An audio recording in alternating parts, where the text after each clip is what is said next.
C'est le livre de l'évangéliste Renard Bonnke. Le titre est L'Évangile par le feu. Évangéliser par le feu, les clés pour une évangélisation effective vers le monde. L'auteur, c'est Renard Bonnke, l'auteur de Christ pour toutes les nations. Je vais lire. Je dédie ce livre à tous ceux avec qui j'ai œuvré dans le ministère de Christ pour toutes les nations, qui m'ont aidé à prêcher l'évangile en Afrique et dans le monde. Le contenu, introduction, le réveil sans coïncidence, partie 1, le besoin. Chapitre 1, lorsque n'est pas un crime, lorsque ceci n'est pas un crime. Partie 2, chapitre 2, les anti qui ne sont pas un. 3, l'œuvre mortelle pour les immortels. 4, œuvrer pour l'évangile. Partie 2, l'évangile qui est incendié. Chapitre 5, Dieu qui travaille au travers d'Élie. Chapitre 6, un message intéressant. Chapitre 7, Jésus-Christ est établi. Chapitre 8, lorsque le miracle commence. 8, lorsque le miracle commence. Partie 3.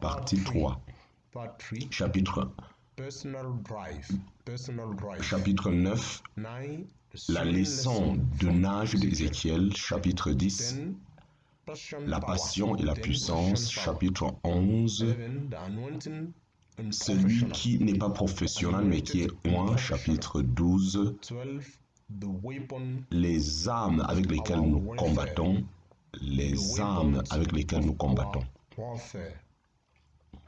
Partie 4, le succès. Chapitre 13, important ou pas important. Chapitre 14, les 7 étapes du succès.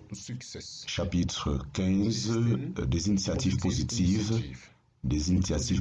Chapitre 16, pas d'accord avec le diable.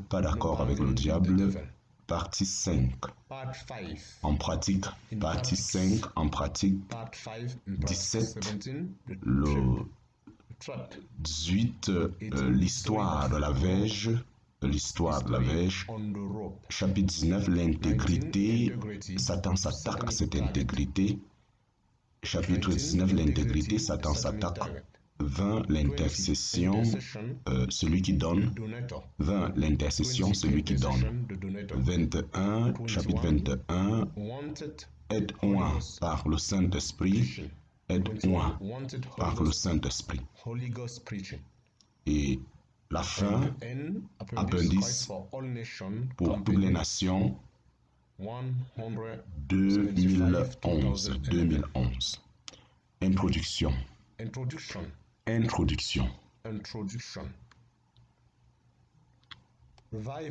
Le réveil sans coïncidence. En tant qu'un jeune ministre en Afrique, quelquefois, j'ai dû prêcher à quelques 5 personnes. Mon désir d'établir cet évangile glorieux pendant que j'étais à l'étranger est arrivé. Mais 5 personnes,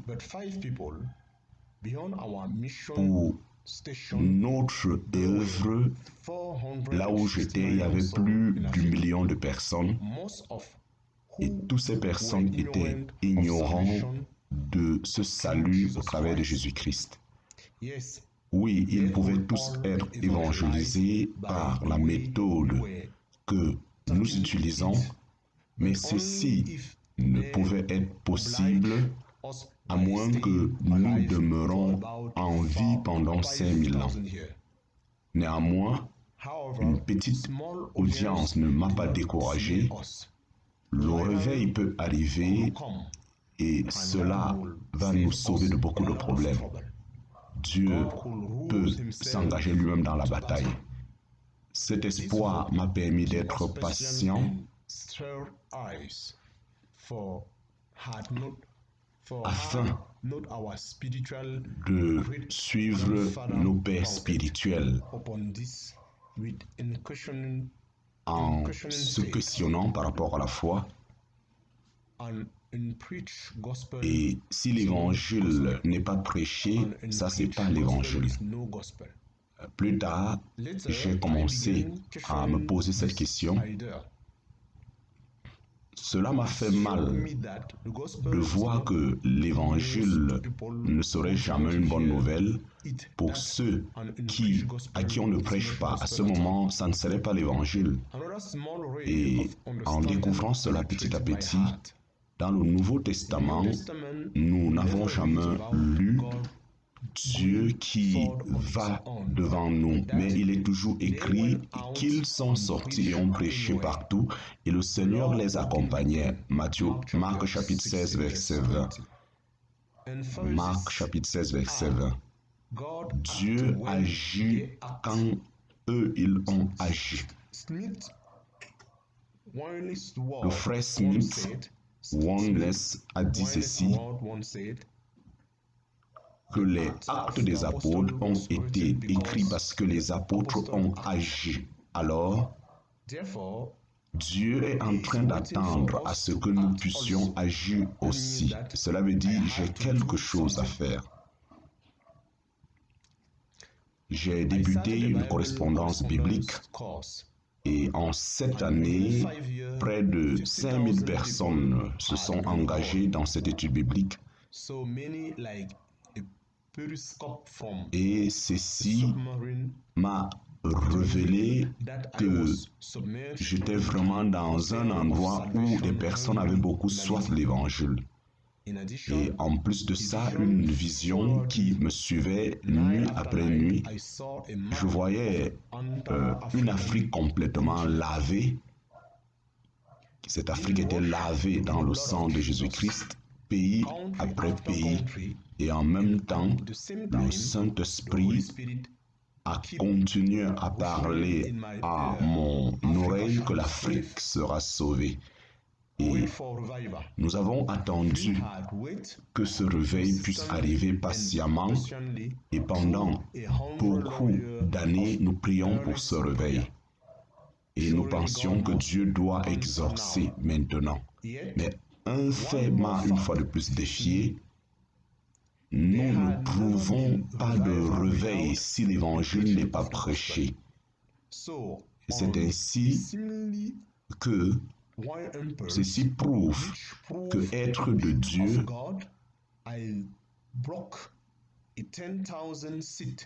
devrait nous permettre d'établir des campagnes d'évangélisation.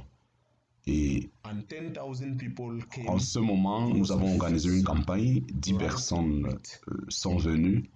Et Jésus-Christ pouvait dire à ses disciples, quand ces 5000 personnes sont venues, il disait à ses disciples que ceux qui doivent prêcher sont peu, prier le Seigneur la moisson afin qu'il envoie. Matthieu chapitre 8, verset 37 à 38. Pour la première fois que j'ai prêché à plus de 1000 personnes, que je les ai conduits à répondre à l'évangile, Dieu a ouvert mes yeux et je pouvais exactement voir dans l'invisible la puissance du Saint-Esprit œuvrant sur le pupitre. Beaucoup de personnes qui ont été baptisées par le Saint-Esprit et accompagnées par des guérisons miraculeuses.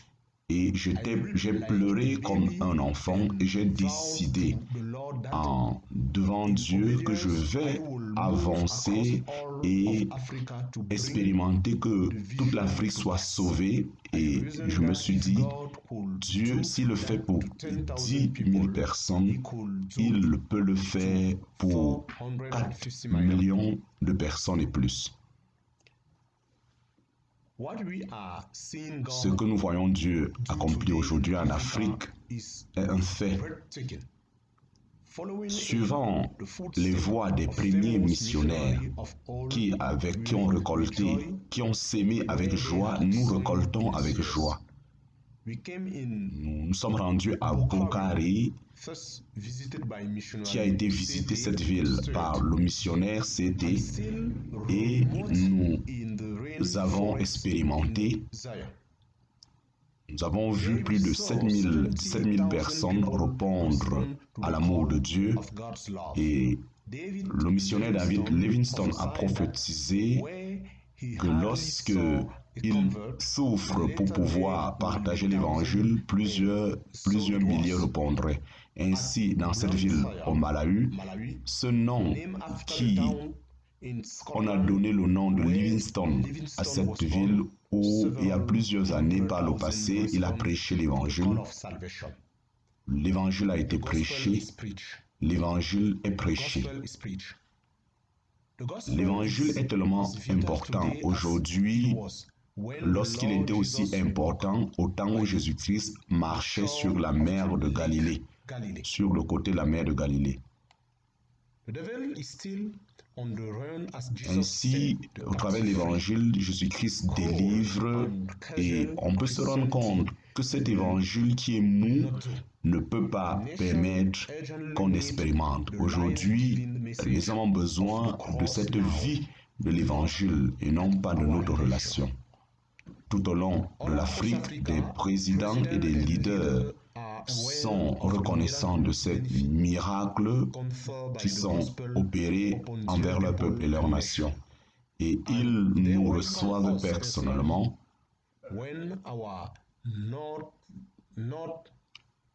Lorsque nous sommes rendus dans ce pays désertique de Ouagadougou, la capitale de Burkina Faso, un pays qui est reconnu pour son animisme, le président nous a invités chez lui en 2 occasions.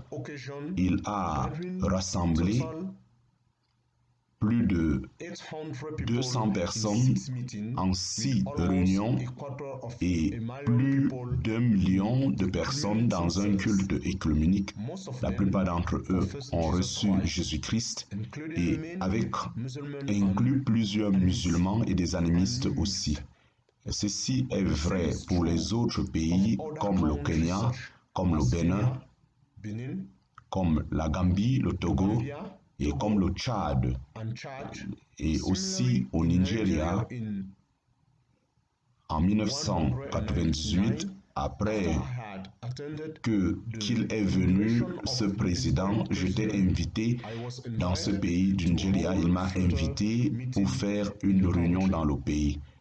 Et au Nigeria, plus d'1 million de personnes se sont rassemblées en une seule réunion. Et en 5 jours, on a eu 6 millions de personnes. Et nous pouvons voir la puissance de l'évangile qui est accompli. Et après l'élection qui a été en 2003, le président Obasanjo a été élu pour un 2e mandat au Nigeria. Ceci nous présente une fenêtre des opportunités de continuer la prédication dans le royaume de Dieu. Une fois, notre ministère a expérimenté des prophéties, et aujourd'hui, nous expérimentons l'accomplissement. Pendant plusieurs années, j'ai gardé cette promesse divine dans mon cœur qu'un jour, nous voyons 1 million d'âmes qui est converti en une seule réunion. Et dans la ville de Lagos, au Nigeria, nous avons eu 12 000. Ces 12 années qui viennent de passer, nos ceux qui font des records pour les âmes ont pu récolter plus d'1 million qui ont cru. Nous avons maintenant un système audio qui permet que nous pouvons prêcher à un très grand public, ce que nous ne pourrions pas le faire par le passé. Est-ce que ceci est de l'arrogance? Si celui qui a été crucifié de revoir la souffrance de ses âmes est satisfait, tel qu'est son désir, Ésaïe chapitre 33, verset 7, alors dans une petite équipe, ne serait-il pas satisfait avec quelque chose de moins? Pourquoi est-ce que le serviteur de Dieu devrait agir comme Dieu dit, la terre sera remplie de la connaissance, la gloire de Dieu, telle que les eaux remplissent l'océan, à Habakkuk chapitre 2, verset 14. Comment est-ce que les eaux remplissent l'océan? Ceci est fait parce qu'il n'y a pas de petite terre qu'on peut voir.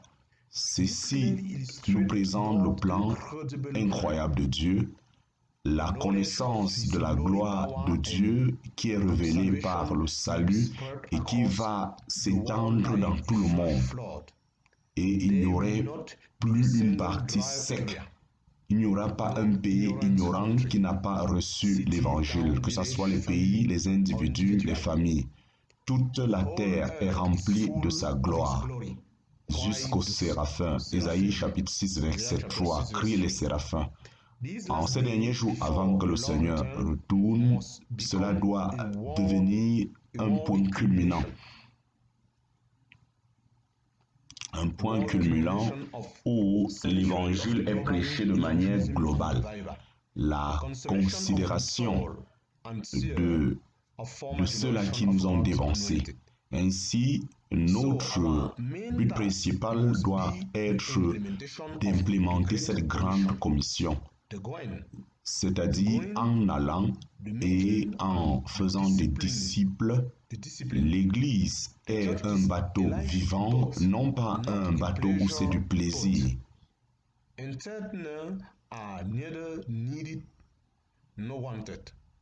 Alors le capitaine de ce bateau doit toujours œuvrer afin que les âmes soient sauvées. L'Église qui ne focalise pas les perdus, cette Église elle-même est perdue. Beaucoup donnent des excuses en disant que en ces jours où la société est beaucoup mélangée, les chrétiens, l'évangile ne peut pas pénétrer partout. Pourquoi pas? Ça, ce n'est pas l'idée de Dieu ou le but de Dieu pendant qu'il a parlé au travers d'Ésaïe en disant « Quand l'ennemi viendra comme un flot, un fleuve, l'Esprit du Seigneur va élever un standard contre lui. » Ésaïe chapitre 58, verset 25. Donc, la bannière de l'évangile va toujours se lever contre l'ennemi. Alors, notre devoir est de prêcher l'évangile et prêcher Christ crucifié. Ainsi, la voix de Dieu, aussi claire aujourd'hui, reste toujours d'actualité, telle que Jésus avait dit à ses disciples en disant « Allez partout dans le monde et prêchez l'évangile à toute l'humanité ». Marc chapitre 16, verset 16. Donc, l'évangéliste, l'un des dons, l'évangéliste est l'un des dons que Dieu a donné à l'Église. Mais où sont-ils? Avec ce monde où on a besoin de plusieurs évangélistes, mais ils sont occupés. Leur temps, ils l'utilisent pour faire les œuvres d'autres choses et non pas pour l'œuvre.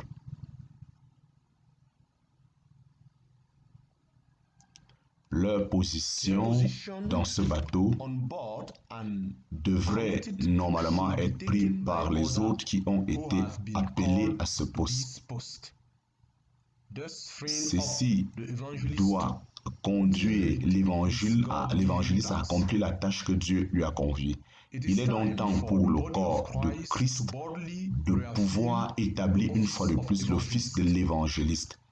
Dieu est intéressé en ce jour à ce que les âmes soient sauvées. Et lorsque Jésus-Christ est allé au ciel, il a établi le travail de l'évangélisation dans l'Église afin que l'Église puisse accomplir. Éphésiens chapitre 4, versets 6 à 8. Lorsque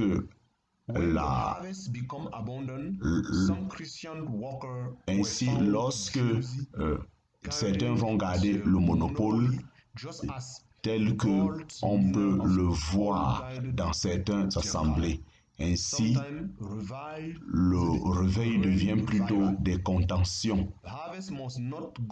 Ainsi, beaucoup dans ces églises se mettent à bagarrer contre leurs brebis qu'ils veulent garder. Jésus-Christ n'est pas mort pour donner à des personnes, des gens qu'ils peuvent garder, mais pour sauver les perdus.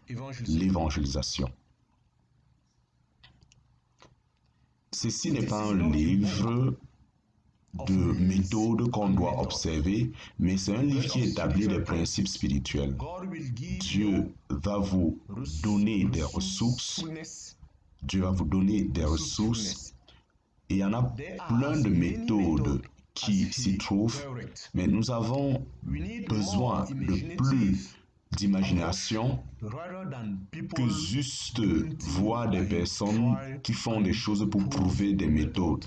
Et ceci inclut la méthode que moi-même j'ai présentée ici, les méthodes qui a produit un impact. Beaucoup n'est pas toujours les mêmes méthodes qui produiront un impact aujourd'hui. Donc, travailler de manière mécanique peut produire la fidélité, mais ce qui est important dans l'évangélisation, c'est de pouvoir être effectif. Durant mes années en tant qu'évangéliste et missionnaire, j'ai découvert beaucoup de limites pendant que j'étais en train de prêcher l'évangile. Beaucoup de facteurs qui créent des limites.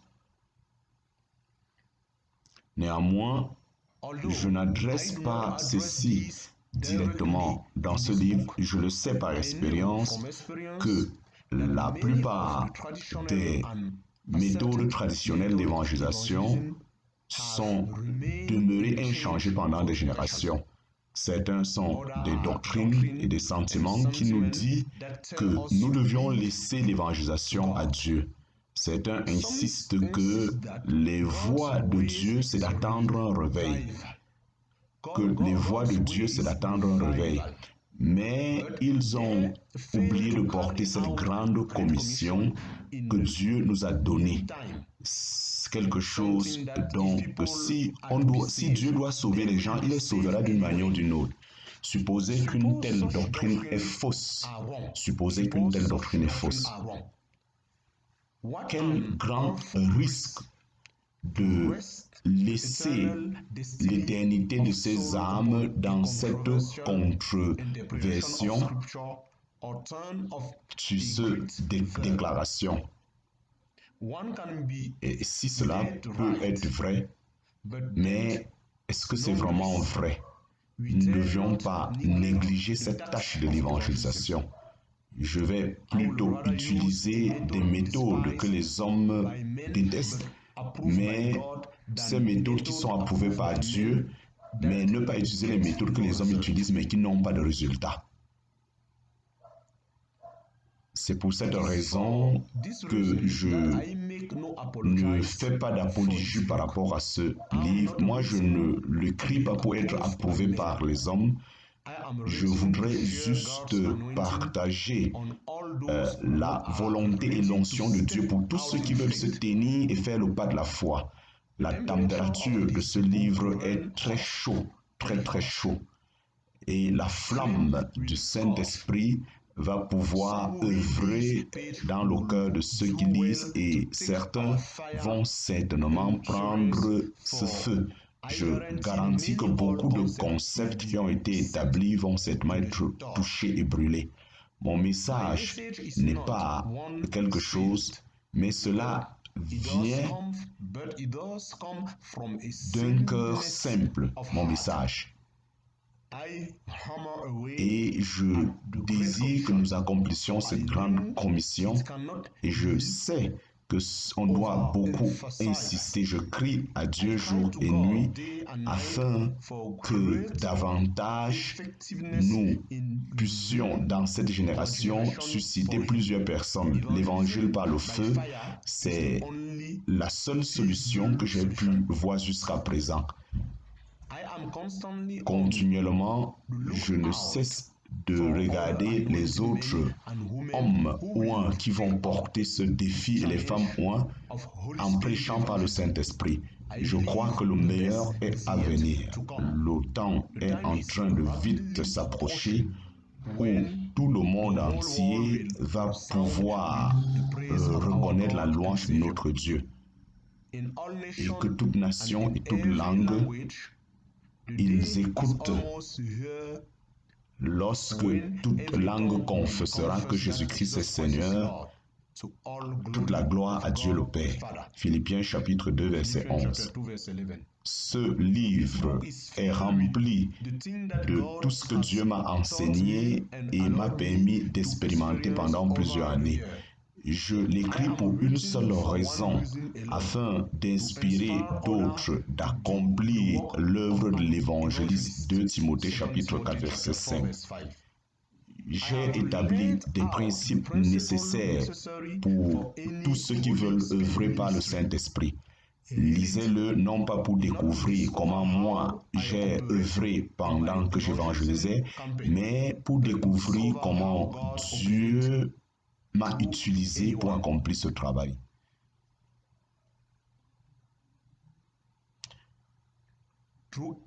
Au travers de tous ceux qui veulent vraiment accomplir son plan, comment Dieu peut les utiliser. Mais lisez-le afin de découvrir comment Dieu veut utiliser quiconque est prêt à suivre son plan.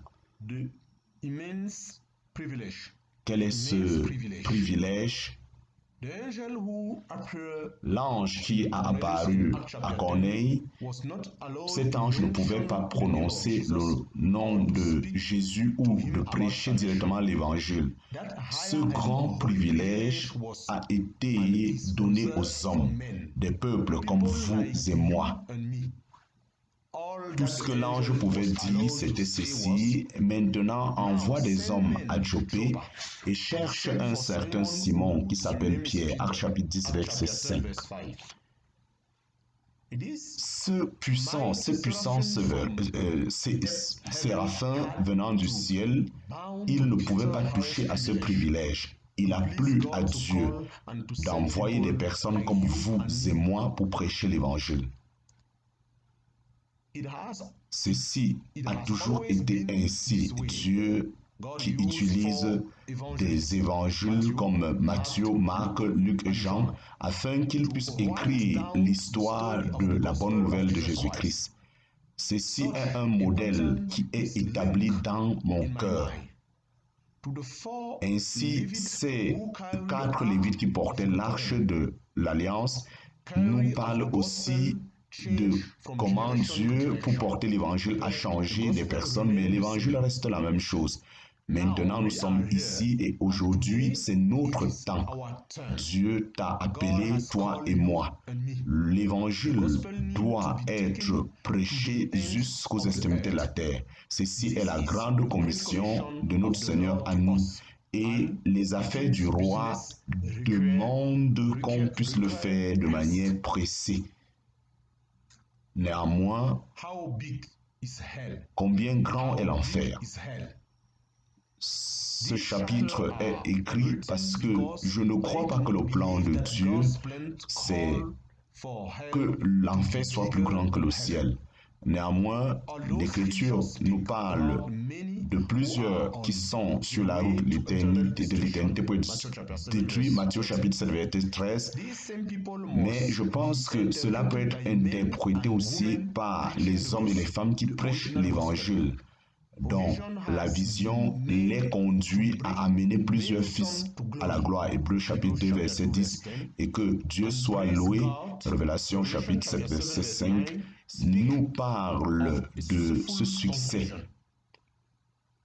Jésus-Christ a instruit et a dit « Allez et faites de tous les disciples des nations ». Matthieu chapitre 28, verset 18. Alors, il n'y a pas d'autre alternative par rapport à cette déclaration que Jésus-Christ a donnée. La plupart des personnes sont sauvées, guéries et baptisées dans le Saint-Esprit aujourd'hui, plus que jamais dans l'histoire de l'humanité. Les choses sont en train de s'accroître, mais une conclusion est sûre, le Seigneur vient bientôt. Nous ne sommes pas appelés pour aller dans une guerre. La guerre est déjà vaincue. La guerre, Jésus l'a remportée à la croix. Jésus a commandé donc aux disciples, priez le Seigneur la moisson, afin qu'il vous envoie des ouvriers. Matthieu chapitre 9, verset 38, et a ajouté, allez. Jésus-Christ continue à le dire, c'est un mandat qui est transférable. Le réveil vient de Dieu, mais quand? Lorsque nous nous repentons de nos endroits, de notre désobéissance et retournons à la base en évangélisant. Toute église qui, de manière active, doit pouvoir reconduire le monde à Dieu. Qu'est-ce que tu attends? Pour sauver les perdus, nous, ou à défaut pour nous sauver nous-mêmes.